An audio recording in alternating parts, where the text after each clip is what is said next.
കാട്ടാക്കടഞ്ഞിന് അനിൽ എന്നുള്ള പ്രേക്ഷകൻ ചിരിയാണ്. അനിൽ പറഞ്ഞോളൂ. നമസ്തേ ജി. നമസ്തേ. നമസ്തേ, പറഞ്ഞോളൂ. സജീവൻ സാർ പറഞ്ഞത് വളരെ കറക്റ്റാണ്. കാരണം മക്കൾ രാഷ്ട്രീയത്തിലൂടെ ഇന്ന് നമ്മൾ കാണുന്ന ആളുകളിൽ നമ്മുടെ ശബരിനാഥ് വന്നതാ. അതെ.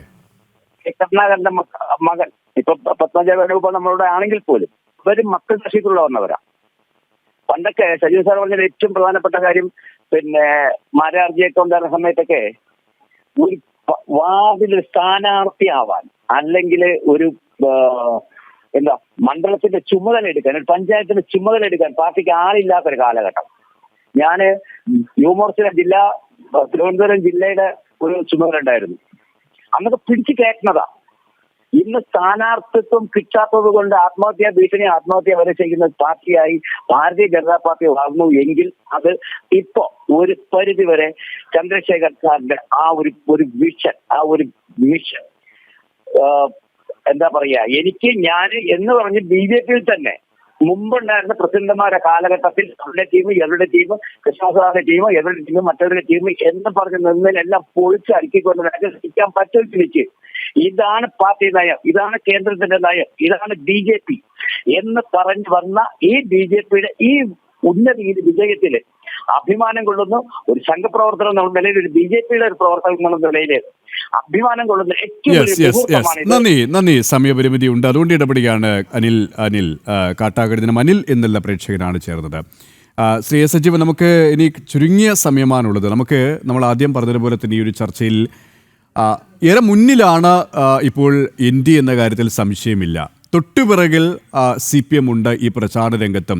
ഏറ്റവും ഒടുവിൽ സ്ഥാനാർത്ഥികളെ പ്രഖ്യാപിച്ച വലതുപക്ഷത്തെ സംബന്ധിച്ചിടത്തോളം, പ്രത്യേകിച്ച് കോൺഗ്രസിനെ സംബന്ധിച്ചിടത്തോളം ഇപ്പോഴും പ്രചാരണത്തിലും അവർ പിന്നിലാണ് എന്ന് പറയേണ്ടിയിരിക്കുന്നു. കാരണം ഓടി മുന്നിലെത്താൻ ഒരുപാട് വേർക്കേണ്ടിയിരിക്കുന്നു അവർക്ക്.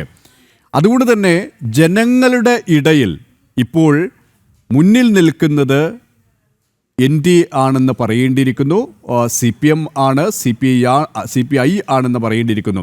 അവിടെ നമുക്ക് കോൺഗ്രസിനെ വിലയിരുത്തുകയാണെങ്കിൽ, കാരണം അവരാണ് വീണ്ടും അധികാരത്തിലേക്ക് ഞങ്ങൾ വരും എന്ന കാര്യത്തിൽ ഉറച്ചു വിശ്വസിക്കുകയും ഉറച്ചു പ്രഖ്യാപിക്കുകയും അതിനെ ചൊല്ലി സീറ്റിനായി അടിപിടി കൂടുകയും ചെയ്യുന്ന ഒരു രാഷ്ട്രീയ കക്ഷി. അതുകൊണ്ട് തന്നെ ഈ കോൺഗ്രസിന്റെ ഒരു സ്ഥിതിയെ താങ്കൾ എങ്ങനെ വിലയിരുത്തുന്നു? ഒടുവിലായി കോൺഗ്രസിന്റെ ഏറ്റവും വലിയ പരാജയം എന്ന് പറയുന്നത് അവർക്ക് ഉള്ള ഈ അധികാരത്തോടുകൂടിയുള്ള ആർത്തി, സ്ഥാനത്തോടുകൂടിയുള്ള ആർത്തി, സ്ഥാനാർത്ഥി എന്നുള്ള അർത്ഥത്തിലല്ല, സ്ഥാനത്തോടുള്ള അമിതമായിട്ടുള്ള ആർത്തിയാണ് അവർക്ക് പ്രശ്നം ഉണ്ടാവുന്നത്.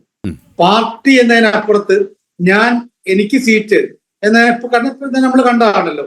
ഈ ദിവസങ്ങളിൽ ഉണ്ടായ ചർച്ചയൊന്നും പാർട്ടിയെ വിജയിപ്പിക്കാൻ വേണ്ടിയിട്ടുള്ള ഒരു തന്ത്രം രൂപപ്പെടുത്താനല്ല. അവിടെയുള്ളത് സുധാകരന്റെ പ്രശ്നം തീർക്കുക, അങ്ങനെ ഓരോ ആളുടെയും പ്രശ്നം തീർക്കുക എന്നുള്ളതാണ്. ആ പ്രശ്നം തീർക്കൽ നടക്കുന്നില്ല.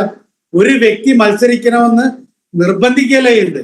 അയാൾ മത്സരിക്കേണ്ടെന്ന് പറഞ്ഞിട്ടും അയാൾ ഉണ്ടാക്കുന്ന പ്രശ്നങ്ങൾ, ആ പ്രശ്നങ്ങളിൽ നിന്ന് രക്ഷപ്പെടാൻ വേണ്ടിയുള്ള തന്ത്രങ്ങൾ ആണ് ഡൽഹിയിൽ കുറെ ദിവസമായിട്ട് നമ്മൾ കണ്ടത്.